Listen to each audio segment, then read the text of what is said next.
हो जाए। जिन पर भगवान की विशेष अनुकंपा होगी वही यहाँ आएंगे, और जो इस कल्प वृक्ष रूपी शाखा के तरवर में बैठ गए, सीताराम जी की कृपा हो गई, उनका जीवन मंगलमय ही हो जाएगा।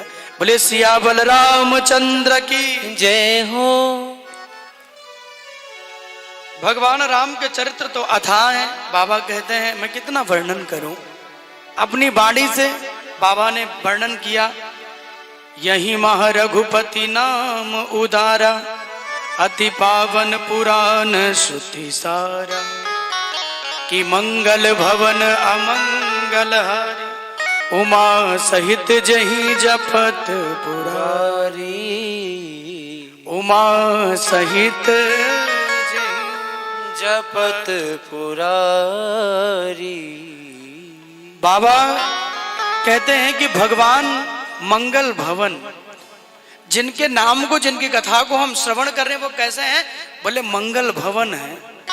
अमंगल हारी, वो मंगल के घर है, मंगल की खान है, और अमंगलों को दूर करने वाले हैं मेरे भाई बहन। इसलिए भगवान शंकर और पार्वती जी, उमा और महादेव, ये दोनों हमेशा अपने हृदय में भगवान राम के ही नाम को भजते रहते हैं। अपने हृदय में हमेशा बाबा ने राम नाम ही भजा है। शंकर भगवान कैलाश पे बैठे हैं, सृष्टि की रचना होनी थी, मानव को बनाया, असुरों को बनाया, देवताओं को बनाया। भगवान शंकर मन ही मन संकल्प करने लगे, और जब भगवान संकल्प करने लगे तो शिव भगवान ने अपने हृदय स्थल में ही भगवत कृपा से 1 करोड़ मंत्र बनाए। कितने बनाए? 1 करोड़ मंत्र। 1 करोड़ मंत्रों को बाबा ने बनाया तो तुरंत मानव, असुर और देवता पहुंच गए। भगवान शंकर ने देखा, बोले कहो भैया कैसे आए? बोले बाबा का जो काम था तो आए गए। क्या काम है? बोले काम तो ऐसा है कि जो कछु मंत्र आप बनाए हो वह मंत्र हमें दे दो। बाबा ने कहा भाई किसी दूसरे की वस्तु है तो ऐसे ही मांग के थोड़ी पाओगे, उसके लिए विनय कीजिए, प्रार्थना करिए, तब मिलेगा। असुरों ने कहा महाराज हम वो नहीं जानते, अब हम आए हैं तो हमें कुछ देना पड़ेगा। ठीक है, जो चाहिए मांग लो। बोलो क्या चाहिए? तीनों ने कहा महाराज जो मंत्र आपने मुझे बनाए हैं, मुझे लगता है आपने बहुत विशेष रूप से बनाए हैं, आप वो मंत्र मुझे दे दीजिए। बाबा शिव ने कहा कि ये मंत्र तो मैंने अपने लिए बनाए, लेकिन चलो जिससे जगत का कल्याण हो उस चीज को बांट भी देना चाहिए। जगत का कल्याण होगा तो ले जाओ। तीनों में बाबा बांटने लगे। 1 करोड़ मंत्र है तो 33 लाख मंत्र इनको दे दिया, 33 लाख इनको दिया, 33 लाख इनको दिया। तीनों में मंत्र बट गया। अब बचा 1 लाख। बाबा ने कहा कि अब जाओ, अब तो दे दिया। बोले नहीं और बचा है, और दीजिए। फिर बाबा ने 3 भागों में बांट दिया। 1 लाख में 3 भाग किया, 33,000 इन्हें दिया, 33,000 इन्हें, 33,000 इन्हें। अब कितना बचा? 99,000 निकल गए थे, 1,000 बचा। बाबा ने कहा कि अब जाओ, तो तीनों ने कहा नहीं महाराज और दीजिए। तो बाबा ने फिर बांट दिया, फिर बांट दिया, बांटते चले गए। अंत में केवल 2 शब्द बचा। बाबा ने सब बांट दिया, केवल 2 शब्द बचा। क्या बचा? सिर्फ रा और मां। और जब ये 2 शब्द बचे तो भगवान ने कहा कि अब जाओ। तो तीनों ने कहा बाबा जो चीज है उसे रखे क्यों हो, वो भी हमें दे दो। तब भगवान को क्रोध आया, बोले जाओ नहीं तो यहीं भस्म कर देंगे तुम्हें। इतनी चीजें दे दी तुम्हें, फिर भी मन पूर्ति नहीं हुआ। ये 2 अक्षर है, एक रा और एक मां, और मेरे प्रभु राम तो सिर्फ मेरे हैं। बाबा भोलेनाथ ने कहा भैया हम राम को नहीं बांट सकते क्योंकि वो तो मेरे हैं। एक शब्द को भगवान ने रख लिया। तीनों डर गए, वहां से मंत्र लेके चले। बाबा ने कहा जाओ जपते हुए कल्याण करो। राक्षसों को तो जपना था नहीं, उन्होंने तो बस ले लिया। देवता जपे, मानवों ने जपा, सृष्टि प्रारंभ हुई। भगवान के हृदय में 2 शब्द है, सिर्फ रा और मां। इन्हीं दो शब्द को बाबा हमेशा जपते रहते हैं। और ये महामंत्र है मेरे भाई बहन। जो अनपढ़ भी हो, जिनको कुछ भी ना आता हो, जो कुछ ना कर सके, वो केवल यही शब्द कहते रहे। राम कहते रहो, नाम जपते रहो, और भव से बेड़ा तेरा पार हो जाएगा। राम रटते रहो, काम करते रहो। भगवान राम तो इतने सरल है, इतने सहज है भैया। राम का नाम जो ले ले उसका कल्याण हो जाता है, इतने सरल है मेरे प्रभु। तो राम नाम को रख लिया बाबा ने और राम नाम जपने लगे। भगवान राम नाम को मानो अंगीकार करते हुए उसी नाम को जपते हैं। आइए जरा भाव से मिलके हम भी गुनगुनाते हैं। आप सब मिलके जरा गाइएगा दो पंक्ति। बोले रामचंद्र भगवान की जय हो। आओ आओ हरि आओ मेरे अंगना। हो मैंने बांध लिया, हो मैंने बांध लिया, मैंने बांध लिया, हो मैंने बांध लिया, मैंने बांध लिया प्रेम वाला कंगना। आओ आओ राघव जी मेरे अंगना, आओ आओ राघव जी मेरे अंगना। ओ आओ आओ राघव जी मेरे अंगना, ओ आओ आओ राघव जी मेरे अंगना। ओ मैंने बांध लिया, ओ मैंने बांध लिया, मैंने बांध लिया, ओ मैंने बांध लिया, ओ मैंने बांध लिया प्रेम वाला कंगना। आओ आओ हरि आओ मेरे अंगना, ओ आओ आओ हरि आओ मेरे अंगना। ओ आओ आओ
प्रभु तेरा गुण गाऊं मैं, ऐ मेरे राम प्रभु तेरा गुण गाऊं मैं, तेरा गुण गाऊं प्रभु तुमको मनाऊं मैं, तेरा गुण गाऊं प्रभु तुमको मनाऊं मैं, ऐ मेरे राम प्रभु तेरा गुण गाऊं मैं, ऐ मेरे राम प्रभु तेरा गुण गाऊं मैं, ओ तेरा गुण गाऊं प्रभु तुमको मनाऊं मैं, तेरा गुण गाऊं प्रभु तुमको मनाऊं मैं, तेरे सिवा प्रभु ओ तेरे सिवा प्रभु, तेरे सिवा प्रभु ओ तेरे सिवा प्रभु, तेरे सिवा प्रभु मेरा कोई है ना, आओ आओ हरि आओ मेरे अंगना, आओ आओ हरि आओ मेरे अंगना, मैंने बांध लिया प्रेम वाला कंगना, मैंने बांध लिया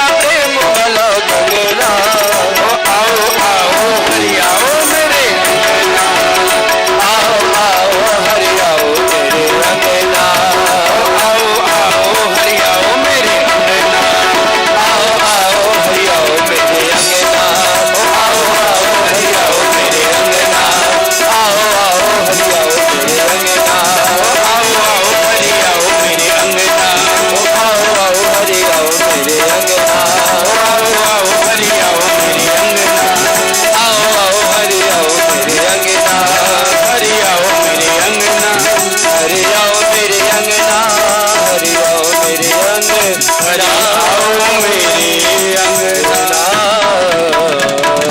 बोले सियावर रामचंद्र की जय, बोले हनुमान जी महाराज की जय हो, हर हर महादेव। तो भगवान भोलेनाथ हृदय में हमेशा राम नाम ही ध्याते हैं, राम नाम ही प्रभु गाते हैं। राम नाम से बड़ा और कोई मंत्र भगवान शिव के लिए नहीं है। समाधि लगाते हैं राम नाम लेकर, और राम नाम लेकर ही समाधि से बाहर आते हैं। आजकल तो किसी की समाधि लगती नहीं। हमारे बाबा जी बताया करते थे कि पहले बहुत ऐसे संत आते थे गांव में, जो ऐसे श्वास रोक के समाधि में चले जाते थे, श्वास भी नहीं चलती थी, ऐसे भाव में डूब जाते थे। और कभी कभी तो ऐसे होता था कई संत कई महीनों तक समाधि से बाहर ना आए, तो भोले भाले गांव के लोग डर जाते थे। तो कहते थे कि वो करते क्या थे, तो उनके कान में जाके राम राम बोल देते थे। तो केवल राम राम की इतनी बड़ी कृपा कि समाधि में गए हुए महात्मा समाधि से बाहर आ जाते थे। कितनी बड़ी कृपा है, विचार करिए। राम नाम की इतनी बड़ी महिमा है। आज भी कोई समाधि में चला जाए तो उसके श्रवणों में यदि राम नाम बोल दिया जाए कानों में, तो समाधि टूट जाएगी। इतनी बड़ी प्रभु नाम की कृपा है। प्रिय लागहि अति सब ही मम, भनिति राम जस संग, दारु विचारु की करिय को, बंदिय मलय प्रसंग। मंगल करनि कलिमय हरनि, तुलसी कथा रघुनाथ की, गतिकूर कविता सरित की ज्यों, सरित पावन पाथ की। प्रभु सुजस संगति भनिति भले हुई हैं, सुजन मन भावनी, भव अंग भूति मसान की, सुमिरत सुहावनी पावनी। श्री रघुनाथ जी की कथा कल्याण करने वाली है, कलयुग के पापों को हरने वाली है। प्रभु रघुनाथ के सुंदर यश के संग से मेरी ये वाणी, मेरी ये रचना भी अलौकिक सुंदर निर्मल हो जाएगी। श्याम गौ काली होने पर भी उसका दूध उज्जवल और बहुत गुणकारी होता है, यही समझकर सब लोग उसे पीते हैं। इसी तरह गंवारू भाषा में होने पर भी श्री सीताराम जी के यश को बुद्धिमान लोग बड़े भाव और प्रेम से आनंद लेंगे।